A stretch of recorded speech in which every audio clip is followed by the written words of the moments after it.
morning. So today I've got the day off. It's around about 9 o'clock in the morning and we're up at the same place where I started the walk down to the River Dilar waterfall, but we're going in a different direction, totally opposite. I'm just going to turn you around and I'll show you where we're going, which is the Cerro de Huenes, which is the big mound that what the hell is that noise? Which blocks my view of the high mountains from home. Anyway, I'm well prepared with a rucksack and a whole series of things for most of the morning's walk. What on earth is this sound? Well, I think it was this magpie. It's making a hell of a racket. As soon as I turned round, it flew off and has gone down to picnic somewhere. Anyway, we're heading off down in this direction. This is the car park and the track I was telling you about. A little bit rutted, but it's generally quite good and you can go reasonably fast actually. We're going to be looking down firstly at the Huenes Valley, which we've already seen before from some of the other walks, and then to the right it's the hill. Well, I keep calling it a hill because it's a mound really, but in as much as the heights are concerned, it's quite high really, although it's prominence that really counts. The highest parts up there are 6,200 foot. Here we're roughly around about starting off, well, I think it's 4,500, but I'm not sure about that. The walk guide that I've seen says it's a 600 metre climb, so that's 2,000. Yeah, could be. Yeah, the problem is you're mixing measurements and it's easy to get confused. So we start off along a fairly well made up track which heads up the rest of the Huenes Valley, which changes direction here. It's heading now east, and although it disappears into the mountains, at the end of it, or at the end of the first part of it, there is I think it might be called an arbolarium, something like that. Well, it certainly is in Spanish anyway, and it's a park where they're growing trees that are of the area. I've never been. We've gone quite a way down this this track, but never quite got as far as that, mainly because it was high summer and it was just too hot. So today, what day is it today? It's the 11th, I think, of April, and there is some rain predicted at midday. Hopefully I'll be back before then. And the weatherman, or the weather lady, showed 28 degrees. But if it's a bit cloudy, then hopefully it won't be as hot as that. I don't think it is. Right now it's quite fresh. The sun is sort of like just climbing. We're going to be heading into a wooded valley before we have to cross the little stream, if it is a little stream, before we start heading round the hills. I've walked this part, as I just said, but where we branch off shortly, this is all new terrain. I believe it's a well-marked park. I certainly hope it is, but anyway, I've got a map, I've got a compass, I've got provisions. Hopefully there's still telephone contact from up there, but it's relatively straightforward. I've spoken to people and they say, oh, well, that's an easy walk to do. You just need to provide it enough time to do it, that's all. Takes about 20 minutes to drive up from our house to where I've left the car, the start of this trail, and the trail guide tells you it's around about 3.5 hours, and you ascend 600 meters and then descend it as well. So we'll see what's there. I'm not sure quite when I've got to branch off. Not too far. I'll bring you back a little bit later. So we're just rounding the curve, come out of that wooded section, and opposite on the other side of the valley, you can just start to see probably where the track is. You can see. Oh, sorry, I'm pointing it in completely the wrong direction. You can see the outline there, crossing up and looking down deep into the valley. I mean, this track, as you can see, is I think it's closed off to the general public, but the arbolarium, if that is the right word, is manned at certain times, and I think it's probably cottages, homesteads out here. Got a wonderful view over Granada and the end of the Malacabi Barranco, which is there. These are places where we've been before. I may not have published them yet, but eventually they'll all come out, I suppose. So today is Viernes de Dolores.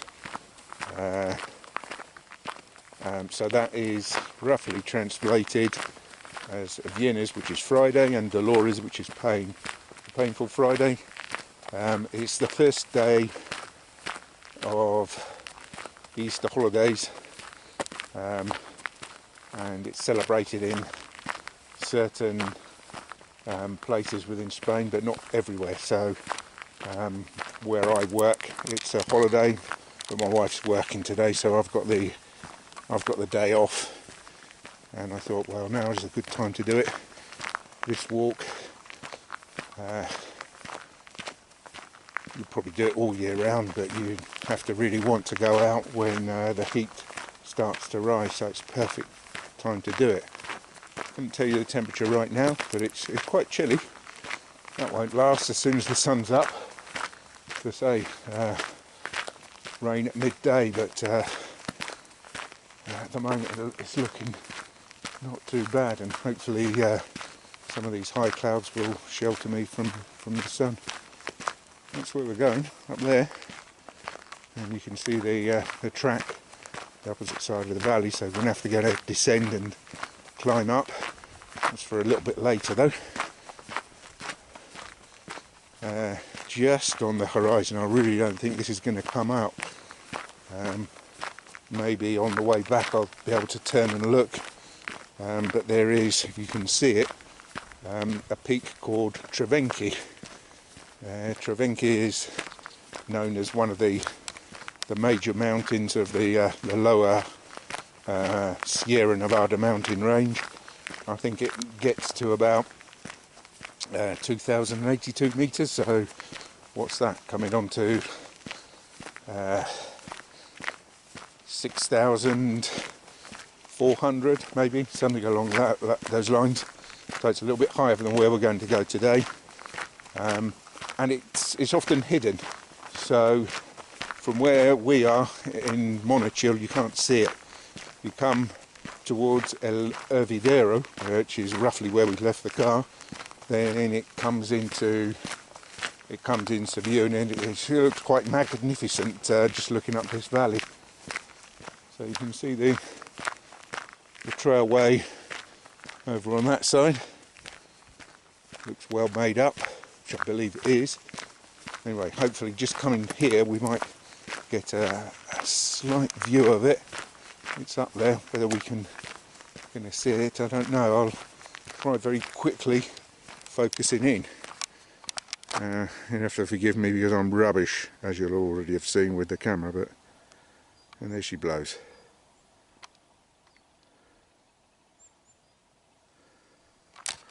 So that one is walkable. When I say walkable, probably scrambleable, if that word exists. I don't think it's particularly difficult. Again, it's just one of these things where you need to look for the right amount of time, study the route and all, prepare yourself to do. I'm sure over time I'll get to do that. Anyways, we head into this valley. It's certainly cool. Anyway, I'll stop rambling and carry on rambling. So this is where we turn off the main track to head down to the valley. It looks quite well signposted. Cerro de Huenes, Sendero. Let's see what it says. Circular walk, 5 hours, half hard. I don't think this is 5 hours, but I hope not, otherwise I'm going to be late home. Oh well, we'll see.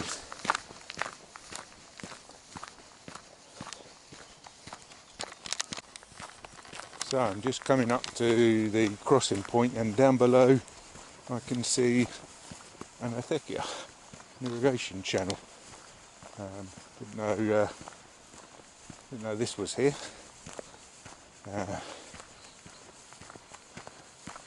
The sound of running water down there, but I would have thought this would have been dry. Maybe it isn't. Anyway, we'll have a closer look as we come across. It's actually temperatures are really plunged now that we're in the bottom of the valley. I suppose it's the cold air and the night cold air descending down the mountains. Here we go. Here's the part of the acequia. This is interesting. Or maybe it isn't. I don't know. It's totally dry. Maybe it isn't an acequia as such. Certainly no water in the valley base. Interesting.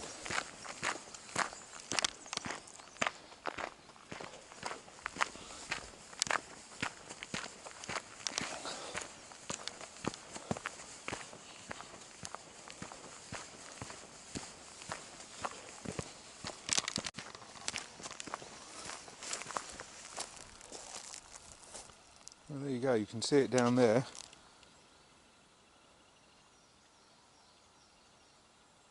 There's a humming sound, but quite what that is and where that's coming from, I don't know. Maybe there's some pipes in there. Could well be. So this is a real wooden trail. This is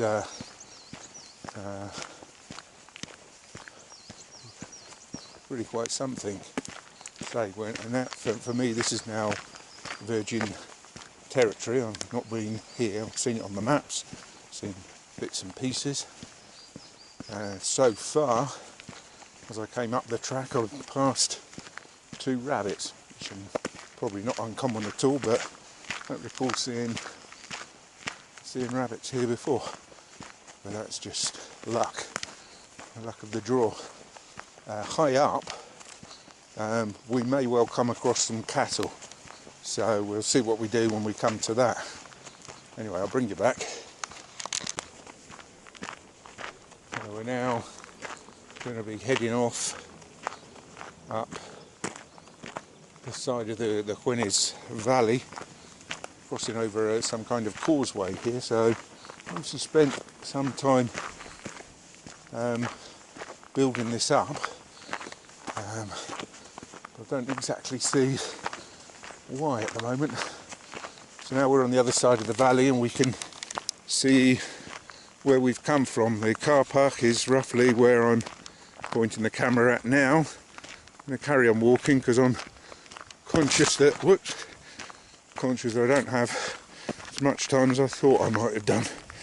Maybe I need to keep my eyes on the track, otherwise I'm going to trip myself up.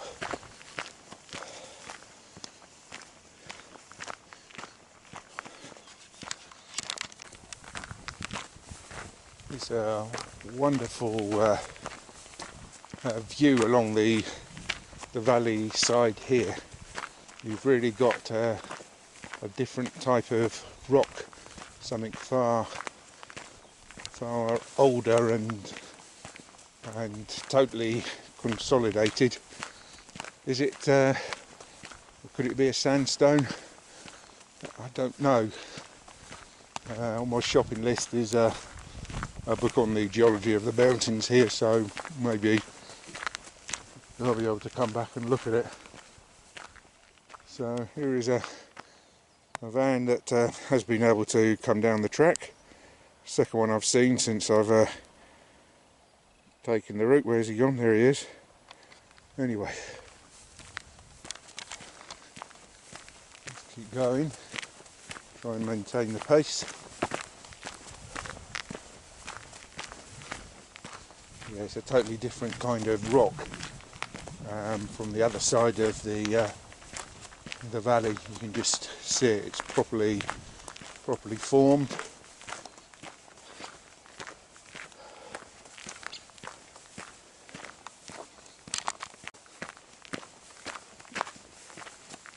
So we keep coming across these signs saying Parque Nacional, National Park. Right, and assuming we're talking about Sierra Nevada. So that provides it a whole series of protection under law. There you go.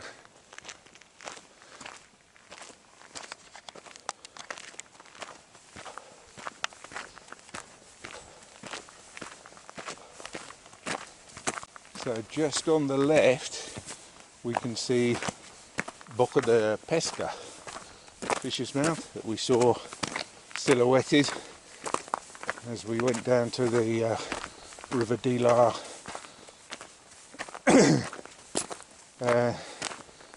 waterfall.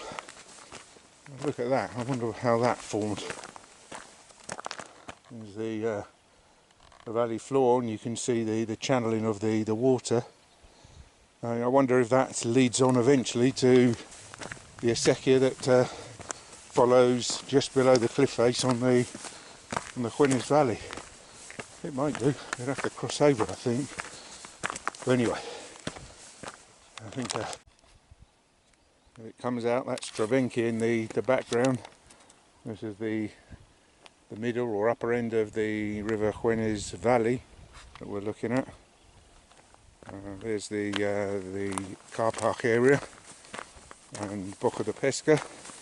And we should just be rounding and changing direction in a minute. So we'll just keep you on until we round it, and then we should see the other part of the Huenes Valley. Oh look, there's another sign. Now, the buildings that you can see just up on the other side, that is El Hervidero, which could be a kettle or maybe a boiler, but what it tells you is it's hot. Now we're looking down the valley itself. Yeah, I can see the acequia snaking its way through there, so I'm wondering if that's where it's picking its water from up here, most likely. So across you can see the different type of rock, what I call dolomite, which I really need to check if that's the right word in English. You can see the whiteness of it, and it's spreads the other side, well, all along the mountain range here. There's a change of rock types, as is probably normal anywhere, I suppose. Anyway, the track's getting a little bit narrower here, so I'm going to switch off and pay attention to that. The track does get a little bit narrow and steep, and you just need to pay attention to what you're doing. Right now it's plenty wide, nothing concerned, so I can point it in front of me and jabber on. At other moments you really need to be paying attention to what's below you. No point in coming out and doing these things and not coming back.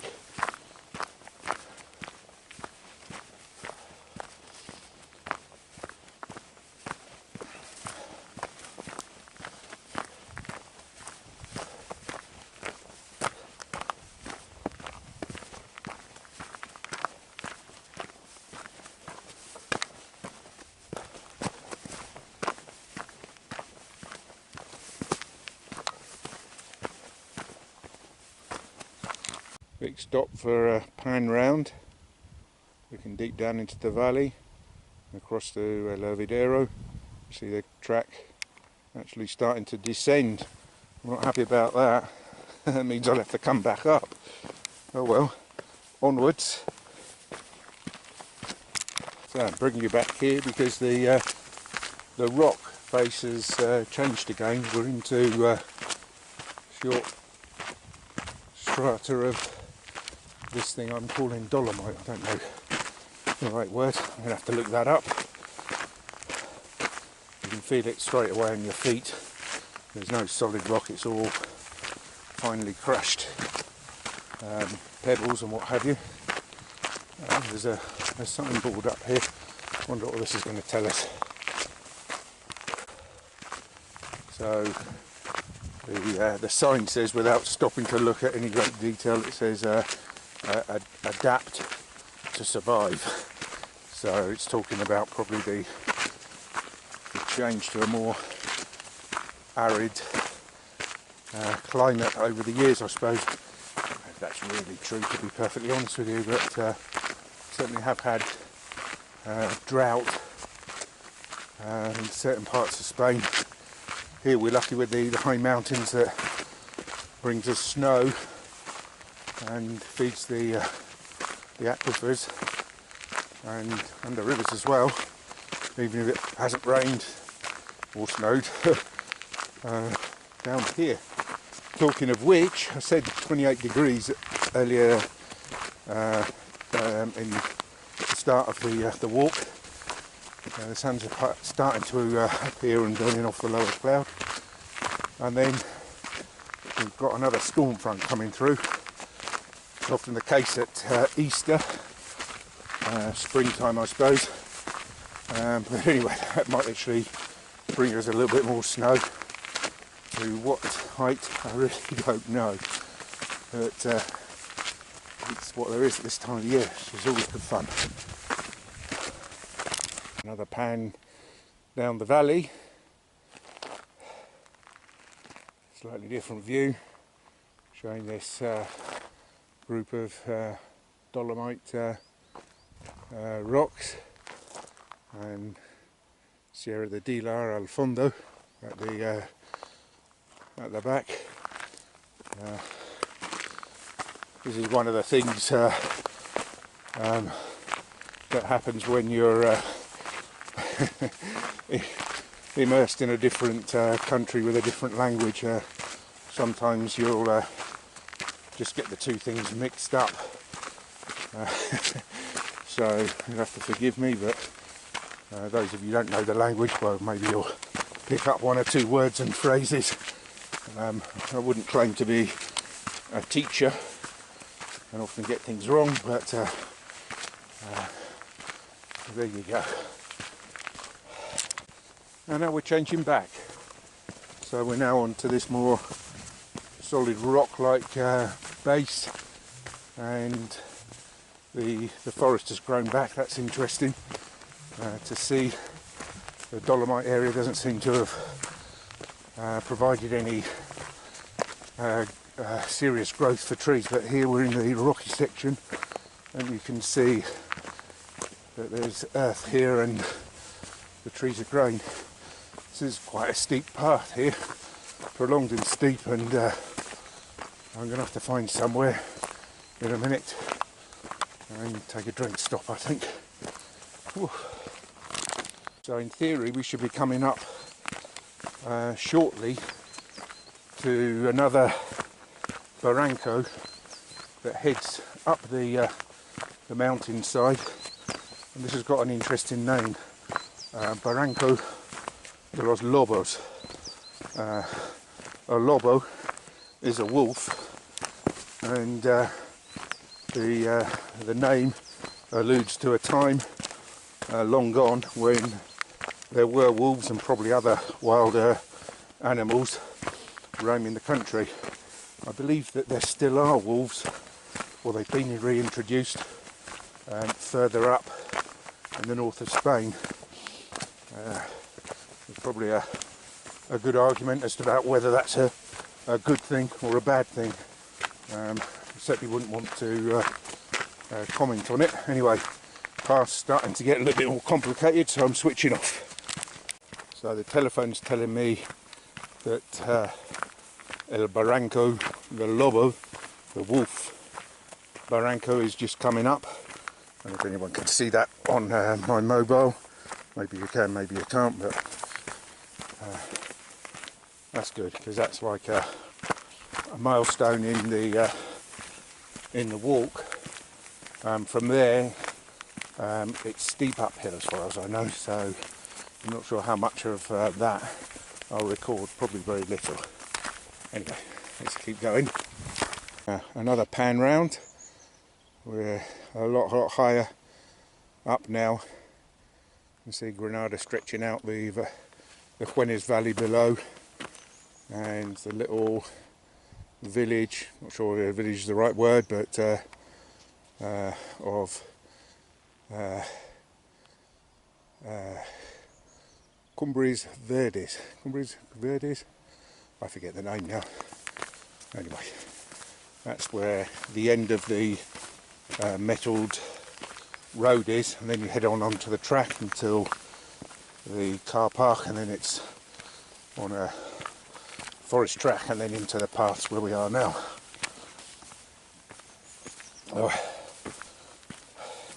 We're starting to rise, but I don't think this is as steep as it's going to get. I'm sure it's going to get much steeper soon. So this is a good sign. The path from lower up is just joined, and there's a marker up there, so I think we probably go round here and then head up. Lots of marker stones, and that one's giving us a cross, which is a good guide. So now we need to go to our right, and here we go. Thank you very much, whoever came up here and planted all these posts. I would have never have found this. So we're now in the Barranco del Lobo and headed up, and it's quite a hike we've got to go. Look at that up there. Anyway, I don't think I'm going to manage holding the camera and walking, so catch you a little bit later. So, short respite here. What I have seen, maybe you can't see the ground, but you can see evidence of cattle that have been down here, cow pats and hoof marks. They're not frightened of the wolves, and I don't blame them because there aren't any. Ooh. Thank goodness for this short respite. Let's see where we're going next. So I haven't come out unarmed. I've got my map of Sierra Nevada and La Alpujarra, which is the zone on the southerly slopes of the Sierra. The Sierra broadly runs east to west, and La Alpujarra is on the southern flanks of it, from low in the valley to high up in the mountains. One of the highest villages, Treveleth, is there, and it's famed for the books, well, for several writers really, but the most recent being Chris Stewart and his various books on his farmstead there, the first of which was Driving Over Lemons, which is a really good fun. Gives you an idea of this out of the way country area. Great fun, great read. I popped it in my rucksack when I came to live in Spain, so I've read it, well, dozens of times, and there are, I think there's a trilogy plus a couple of other books that he's done on other subjects. Anyway, we've left the Wolf's Barranco and we're heading on to the Cold Spring. So it's like a, well, it's not a detour, but it's a loop, and from there you then head up to the higher mountain. So we're gradually rising now. I thought we were going up the Wolves Barranca, but no, we crossed over it, which is good because it looked exceptionally steep. Anyway, if there's anything worth talking about or seeing, I'll reconnect. Looking down, you can see the Huenes Valley, and you can see a thin line extending over halfway up. That's the acequia, which I believe we may have seen at the start of this walk. And you can see that it's now hugging and maintaining its height as long as possible before heading down to the lands to do its job of irrigation. Anyway, let's keep going. The sun is yet to appear, but it's going to appear soon, and I've taken my jumper off. Just rounding the corner, it's opening up a little bit here. Ever more signs of cattle. I believe they do graze up by the Fuente Fria, the cold spring, where there's also a mountain refuge, essentially just a building, nothing more than that. I say just a building. There are mountain refuges which are practically hotels, and far higher up and in the snow line. Maybe only one or two of those, but they do exist. The only one that I definitely know of is in the Porquera Valley, which, as it happens, is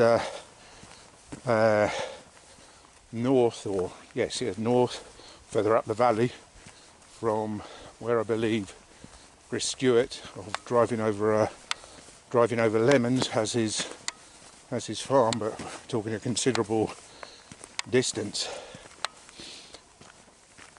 So I think we can hear the hounds in the valley just as well. They're not wolves really. So I wonder if the refuge will be coming into view soon.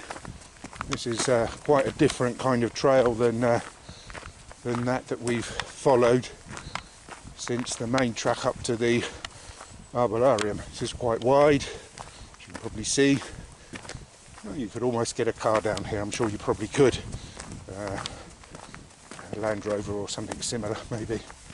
No sign of any vehicle tracks though.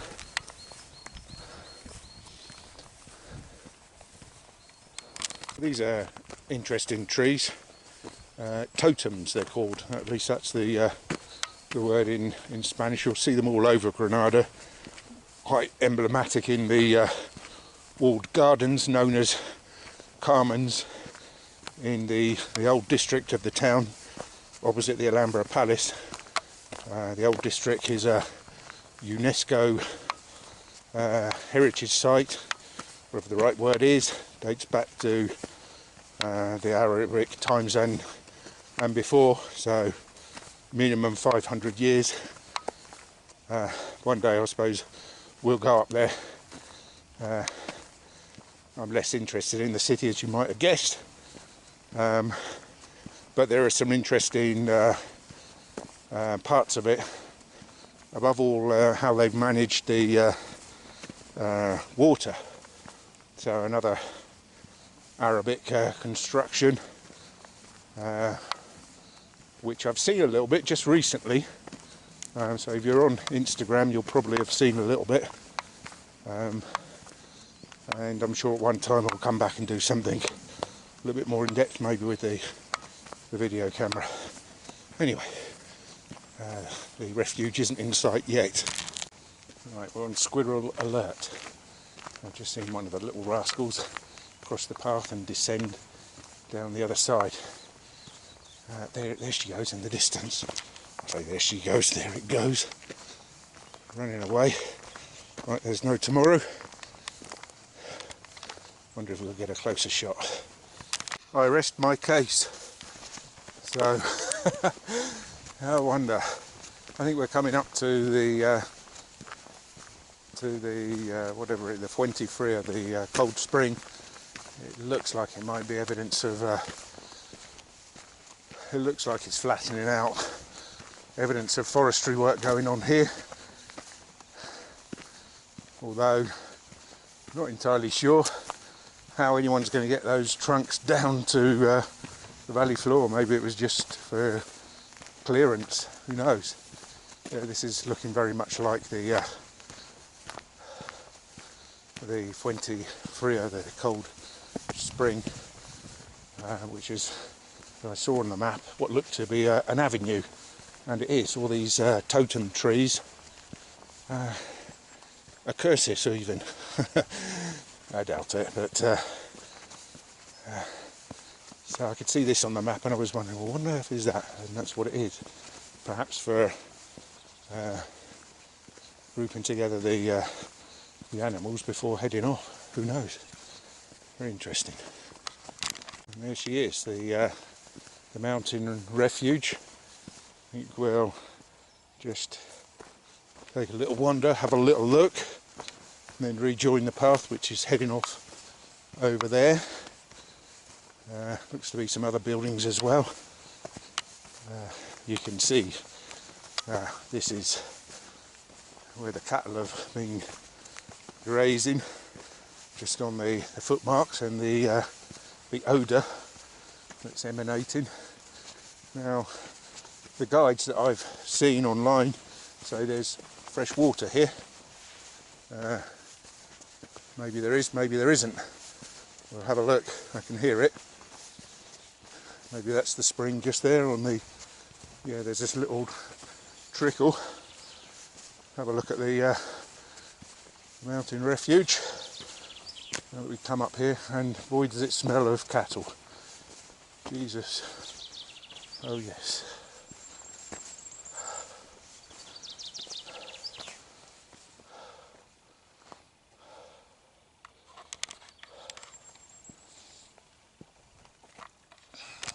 After a brief stop at the cold spring, and there is water there is a spring that's providing water probably for the cattle. He didn't say it was possible, so I've brought plenty anyway. And a brief stop for some of my water and something to eat as well. Today I've had a HLT, which is like a BLT but with ham instead of bacon. And it's starting to get steep now. Actually, here's a thought. I might divide this into more than one video, so if that's the case, this will be the end of part one. Let's hope you can join us on the second part.